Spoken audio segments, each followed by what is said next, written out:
नमस्कार भाई। RJD classes YouTube channel पर आप सभी का स्वागत है। आरएस और जूनियर अकाउंटेंट के लिए असम साइंस की क्लास शुरू कर रहे हैं। बेहतर से बेहतर चीज मैं आपको यहाँ पर दूंगा। कम से कम समय में ज्यादा से ज्यादा आउटपुट आएगा और क्वेश्चन निकाल लीजिएगा। पढ़ने के बाद अगर क्वेश्चन नहीं निकलते हैं तो पढ़ना छोड़ दीजिएगा मेरे से, ठीक है भाई। चलो, तो हमारा जो कॉमन टॉपिक है आज का है कि पारिस्थितिकी या इकोलॉजी के बारे में बात करें। और एक चीज ध्यान रखिएगा, आज के टाइम पे थोड़ा सा ट्रेंड चेंज हो गया है। वो कहा क्या करेगा कि पारिस्थितिकी ना दे करके आपको इस तरीके से दे सकता है इकोलॉजी, ठीक है, इकोलॉजी। ठीक है, पूछेगा कि इकोलॉजी के इकोलॉजी शब्द किसने दिया था, तो आपको बताना होगा रीटन नामक वैज्ञानिक ने इकोलॉजी शब्द दिया था। और परिभाषा की बात करें तो हेगल नामक वैज्ञानिक ने इसकी परिभाषा दी थी इकोलॉजी की, ठीक है भाई। तो इकोलॉजी जो शब्द दिया था रीटन ने दिया था, और परिभाषा की बात करें तो हेगल, आप याद रखिएगा। डिटो क्वेश्चन पूछा जाता है, बहुत बार ये पूछा भी गया है। अब थोड़ा सा बात कर लेते हैं कि इकोलॉजी होता क्या है, इस पर समझ लीजिएगा। संक्षेप में बता देता हूं कि पर्यावरण है, देखिएगा ये कोई जीव है और ये है पर्यावरण। जीव और पर्यावरण, जीव और पर्यावरण के बीच में जो पारस्परिक जो संबंध होते हैं ना, एक दूसरे को जीव प्रभावित करता है और पर्यावरण जीव को प्रभावित करता है, इसी को कहते हैं पारिस्थितिकी या इकोलॉजी। इकोलॉजी कैसे कहते हैं? जीव अपनी एक्टिविटीज से एनवायरनमेंट को प्रभावित करता है, इफेक्ट करता है। इसी तरीके से पर्यावरण अपनी जो क्रिया है, एक्टिविटीज से तो जीव को प्रभावित करता है, इसे कहते हैं इकोलॉजी या पारिस्थितिकी। समझ आया? ठीक भाई। अब पारिस्थितिकी में क्या क्या चीजें होती है, देखिए आप जीव की बात करें, क्योंकि जीव से ही सभी चीजें शुरू हो रही है, तो पारिस्थितिकी जो इकाई है वो है जीव। क्या? जीव। पारिस्थितिकी सीधा सिंपल पूछा जाता है कि इकाई क्या है, तो जीव बताना होगा आपको। अब इसमें आगे बढ़ते हैं तो एक शब्द आता है, टर्म आता है समष्टि। समष्टि क्या होता है ये समझ लीजिएगा। समष्टि की बात करें तो जीव होते हैं ना, क्या? तो जीव होते हैं, ये हो गए जीव भाई, ठीक है। अब जीव क्या करेंगे, अब इसमें एक ही प्रजाति, देखिए समष्टि में क्या होता है कि एक ही प्रजाति के जीव आते हैं। क्या? समष्टि के अंतर्गत आते हैं एक ही प्रजाति के जीव, एक ही प्रजाति के जीव आते हैं भाई, ठीक है। चलो समझिएगा समष्टि क्या होता है। समष्टि पहले समझ लो, छोड़ो इसको। जैसे मान के चले, किसकी बात करें हम, जैसे भैंस की बात करें या गाय की बात करें, तो गाय है, तो गाय जितनी भी वेराइटीज की होती है वो गाय की एक समष्टि हो जाती है। मतलब समष्टि में कैसे जीव भी होते हैं ये भी समझ लो। समष्टि में वो जीव सभी सम्मिलित किए हैं ना जिनकी आनुवंशिकी तौर पे वो समान होते हैं। शारीरिक रूप पर भी, शारीरिक तौर पर भी थोड़ा सा जीव लड़खड़ा जाती है, कोई ना। देखिएगा जिनकी जो बाह्य संरचना और आनुवंशिकी है वो भी उनकी समान होती है, किसकी? जीव की। वो सभी सम्मिलित किए जाते हैं किसमें? समष्टि में, समष्टि के अंदर। समष्टि समझ आया कि नहीं आया? आया होगा। कुछ नहीं, समष्टि क्या है, जो एक जीव है ना, एक ही प्रकार के जीवों का एक समूह है भाई, उसे कहते हैं समष्टि। समझ आया? एक ही प्रकार के जीवों के समूह को समष्टि बोल देते हैं, याद होगा। जैसे हम एशियाटिक लायंस की बात करें, एशियाटिक लायंस जो कि अपने गुजरात में पाए जाते हैं, जैसे कश्मीरी जो स्टेक की बात करें इसकी बात करें, या नामदफा जो अपना अभ्यारण्य उसमें पाए जाते हैं। तो इस तरीके बहुत सारे जीव हैं जो कि एक ही प्रजाति के होते हैं, उनकी संरचना आनुवंशिकी सभी समान होती है, तो वो क्या कहते हैं, उसे समष्टि कहते हैं। समझ आया होगा निश्चित रूप से। तो समष्टि हो गया। समष्टि के बाद में एक टर्म आता है आपका समुदाय। क्या? समुदाय क्या होता है? समष्टि में मैंने बताया कि एक ही प्रजाति के जीव होंगे जिसमें उनकी संरचना और आनुवंशिकी भी उनकी समान होगी। अब समुदाय में क्या होता है कि जो प्रजातियां है ना, अलग अलग प्रजातियों का समूह आ जाएगा। क्या? इसमें जितनी भी अलग अलग प्रजातियां हैं, जो प्रजातियां हैं उनका एक समूह, ठीक है भाई। जैसे यहाँ देखो, यहाँ पर लायन आ गया, ठीक है भाई। यहाँ पर हिरण भी आ गया, हिरण की बात करें, ठीक है भाई। यहाँ पर भाई ये समझो लोमड़ी भी होगी, लोमड़ी की बात करें तो जैसे हिरण है, लोमड़ी है, शेर है, तो चीता है। इस तरीके से बहुत सारे जीव अगर एक वातावरण में रहने लगते हैं तो उसको बोलते हैं समुदाय। क्या नाम देते हैं? समुदाय में, ठीक है, समुदाय। जैसे हमारी बात करें, हम मानव की बात करें, होमो सेपियंस की बात करें, तो हम जीव है एक समुदाय बना के रहते हैं भाई, ठीक है भाई। तो एक समुदाय है, ठीक है भाई, समझ आया? तो समुदाय क्या होता है? जिसमें अलग अलग प्रजातियां होती हैं और साथ में रहती हैं और एक दूसरे को प्रभावित भी करती हैं, एक दूसरे पर डिपेंडेंट भी होते हैं। यह क्या करते हैं? ये एक दूसरे पर डिपेंडेंट होते हैं, निर्भर भी होते हैं। ये चीज ध्यान रखिएगा। समझ आया? अब फिर क्या होता है, समुदाय बन गया, समष्टि भी हो गई। अब इसमें एक चीज समझने की लायक है, अनुक्रम। अनुक्रम क्या होता है? देखो अनुक्रम, क्रम मतलब धीरे धीरे क्रम भाई। जैसे किसी भी चीज का क्रम होता है, पहले हम एक बच्चे होते हैं, छोटे बच्चे होते हैं, माँ के पेट में होते हैं, फिर हम हमारा जन्म होता है, हम छोटू से बच्चे होते हैं, फिर बड़े होते हैं और बड़े होते जाते हैं, आज हम इतने बड़े हो गए और आगे बुढ़े हो जाएंगे। ठीक है भाई, होते ना, होता बिल्कुल ठीक है। तो अनुक्रम में क्या होता है कि धीरे धीरे विकास होता है, क्या एक दीर्घकालीन विकास होता है, ये समझ लो, धीरे धीरे विकास, धीरे धीरे विकास या क्रमिक विकास, या क्रमिक विकास बोल सकते हैं। ठीक है भाई, क्रमिक विकास समझिएगा। तो अनुक्रम क्या होता है, धीरे धीरे धीरे क्रमिक विकास। अब उदाहरण से समझो अनुक्रम होता क्या है।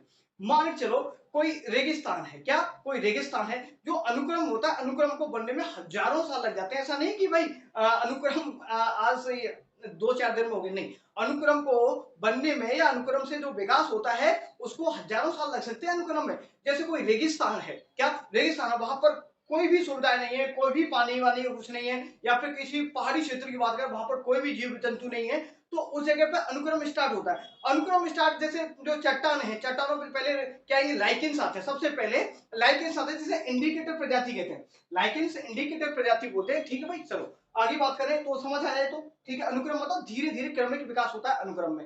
अब जैसे उदाहरण की बात है, जैसे मैंने बताया कोई रॉक है, कोई चट्टान है, फिर उसका लाइकेंस आएंगे, और लाइकेंस के बाद कोई थोड़ा सा घास वगैरह आ जाएंगे, फिर और बड़े पौधे बनेंगे, फिर बड़े पौधे, बड़े पौधे, तो इस तरीके से क्या बन जाता है, वहां पर पूरा समुदाय बन जाता है। बन जाता है कि नहीं बन जाता, बिल्कुल बन जाता है। तो आपको अनुक्रम भी समझ आया होगा, चलो उम्मीद करते हैं। अब अनुक्रम को प्रभावित करने वाले कारक क्या क्या हो सकते हैं भाई, अनुक्रम जो धीरे धीरे हो रहा है, कारण क्या हो सकते हैं। तो अनुक्रम के कारण क्या क्या हो सकते हैं कि धीरे धीरे जो अनुक्रम हो रहा है, वातावरणीय कारक हो सकते हैं कुछ, और भौतिक कारक हो सकते हैं। तो भौतिक और वातावरणीय कारक इसको प्रभावित कर देते हैं। ठीक है, तापमान है, वर्षा है, ठीक है भाई, बाकी जो स्थितियां उस तरीके से वो प्रभावित इसको कर देती हैं। और जो अनुक्रम की बात करें हम, तो अनुक्रम दो प्रकार का होता है, समझिएगा। पूछ लेता है कि प्राथमिक अनुक्रम क्या है, सीधा सिंपल हमारे आरएस और जूनियर अकाउंटेंट पाएगा, प्राथमिक अनुक्रम का उदाहरण बताइए, द्वितीयक अनुक्रम का उदाहरण बताइए, इस तरीके के क्वेश्चन आपसे पूछे जाएंगे। तो प्राथमिक अनुक्रम की बात करें तो प्राथमिक अनुक्रम क्या होता है वो समझ लीजिए। प्राथमिक अनुक्रम कहते हैं, मतलब प्राथमिक मतलब किसी चीज की स्टार्टिंग, किसी चीज की स्टार्टिंग कब होगी, क्योंकि वो काम पहले नहीं हुआ हो, इसका मीन्स क्या हुआ, प्राथमिक उपक्रम का अनुक्रम का मतलब है कि ऐसा क्षेत्र जहां पर पहले कोई भी जीव जंतु उपस्थित नहीं हो और वहां पर एक समुदाय बनना, एक पूरा वातावरण का निर्माण होना, उसे कहते हैं प्राथमिक अनुक्रम। प्राथमिक अनुक्रम की बात करें तो जैसे कोई जो समुद्र है, समुद्र में कोई खाली जगह पड़ी हुई है, ठीक है भाई, तो उसमें धीरे धीरे धीरे धीरे जीवों का विकास हो। जैसे मैं रॉक का बताया, रॉक पर लाइकेंस आए, लाइकेंस के बाद में ग्रासलैंड बने, उसके बाद यंग जो फॉरेस्ट वगैरह इस तरीके से बनते हुए चले जाते हैं। तो इसी तरीके से प्राथमिक अनुक्रम, जैसे ज्वालामुखी होगी, क्या ज्वालामुखी, ज्वालामुखी जैसे फटी, इस किसी क्षेत्र में, इंडिविजुअल क्षेत्र में ज्वालामुखी फटी, तो जो ज्वालामुखी फटी, आपको पता वहां से लावा निकलता, बाहर लावा निकलता, तो वो जो जमीन होती है वहां पर वो एक तरीके से अनफर्टाइल अनफर्टाइल हो जाती, ठीक है, अनुर्वरक हो जाती, कभी कोई जीव सिर्फ हो जाती, ठीक है, माइंड ना करें, ठीक है भाई। तो वो अनफर्टाइल हो जाती है ना, वो जो जगह होती है वहां की, तो भाई धीरे धीरे वहां पर क्रमिक विकास होता है। या फिर जैसे ज्वालामुखी फट गई, ज्वालामुखी जैसे भूस्खलन हो गया, जमीन फट गई, ठीक है भाई, तो उस तरीके से वहां क्षेत्र पहले कोई उपस्थित ना हो और फिर धीरे धीरे वहां पर विकास हो, प्राथमिक अनुक्रम।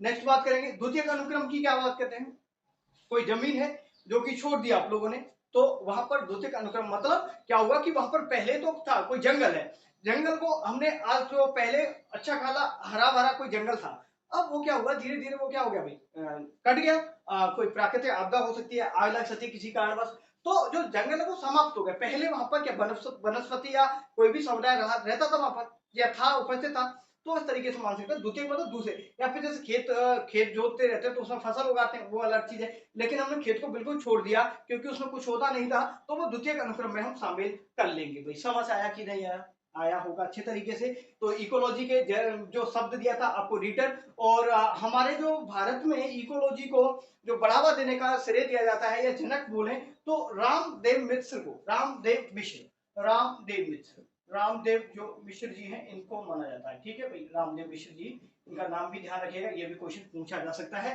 तो मेरे साथ बोलेंगे कि जो इकोलॉजी है, इकोलॉजी शब्द किसने दिया, रीटर नामक वैज्ञानिक ने दिया था, और जो इकोलॉजी को परिभाषित किया था सबसे पहले तो हेकल नामक वैज्ञानिक ने परिभाषित किया, सीधा सिंपल आता है। और इकोलॉजी की जो इकाई होती है, जीव होती है, समष्टि मैंने बता दिया। एक ही प्रकार के जो जीव होते हैं जिनकी आनुवंशिकी और बाह्य तौर से भौतिकी सभी समान होती है, तो उसे क्या कहते हैं भाई, जीव कहते हैं। और जो एक ही प्रकार के जीव जिस समुदाय में रहते हैं, जहां पर रहते हैं, उस सिस्टम को, समुदाय को कहते हैं भाई समष्टि बोलते हैं। मैंने समझा, जैसे एशियाटिक जो लायंस हैं, कश्मीरी स्टेग है, ठीक है भाई, नामदफा जो अभ्यारण्य में जो जीव पाए जाते हैं, इस तरीके की बहुत सारी जातियां आपको देखने को मिल सकती है। ठीक है भाई, चलो नेक्स्ट समुदाय की मैंने बात की। समुदाय क्या होता है, जिसमें विभिन्न जातियां होती हैं और आपस में पारस्परिक सामंजस्य के साथ में अपना जीवन व्यतीत करते हैं, एक दूसरे पर डिपेंडेंट होते हैं, उसे बोलते हैं समुदाय। समुदाय में एक अनुक्रम की बात की थी कि समुदाय का अनुक्रम कैसे होता है। अनुक्रम एक धीरे धीरे बहुत दीर्घकालीन प्रोसेस है। ये कैसी दीर्घकालीन प्रोसेस है, और धीरे धीरे विकास होना ही अनुक्रम कहलाता है। अनुक्रम मैंने बताया कारण आपके जो भौतिक कारण हो सकते हैं, और इसमें जो अनुक्रम का प्रकार बताया, प्राथमिक और द्वितीयक अनुक्रम हो सकता है।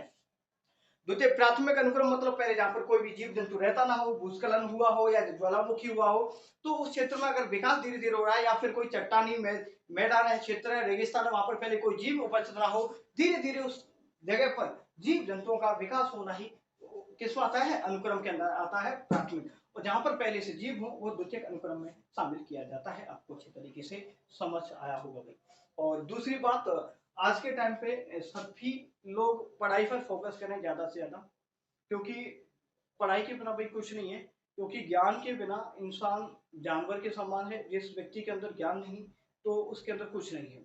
क्योंकि एक जानवर और एक इंसान, एक होमोसेपियंस होने का हमें सिर्फ और सिर्फ इतना ही डिफरेंस है कि हम लोग चीजों को समझ सकते हैं, हम लोग अपने तरीके से डिसीजन ले सकते हैं, क्या सही है क्या गलत है, वो सब चीजें भी हम समझ सकते हैं।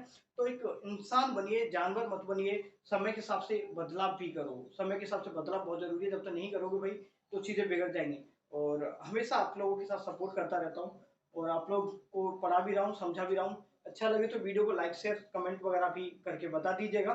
और कोई भी काम करें जीवन में तो थोड़ा सा लिमिटेशंस में रह करके काम करें, क्योंकि जब आप लिमिट्स को क्रॉस करेंगे तो चीजें बिगड़ जाती हैं। क्योंकि कोई भी काम करो लाइफ में तो एक चरम सीमा तक ही ठीक लगता है। अगर वो कम चरम सीमा से अगर आउट होने लगता है, अगर चरम सीमा को हम क्रॉस करेंगे, तो वो चीजें कहीं ना कहीं हमारे लिए कष्टदायी या दुखदायी साबित हो सकती है। हमारे जीवन के लिए बहुत ज्यादा संकट पैदा कर सकती है कि अगर हम किसी भी चीज को अगर हम क्रॉस करें। कोई लड़का लड़की प्यार वार ये ज्यादा चलता है हमारी स्टूडेंट लाइफ में, ये सब चलता है सभी का।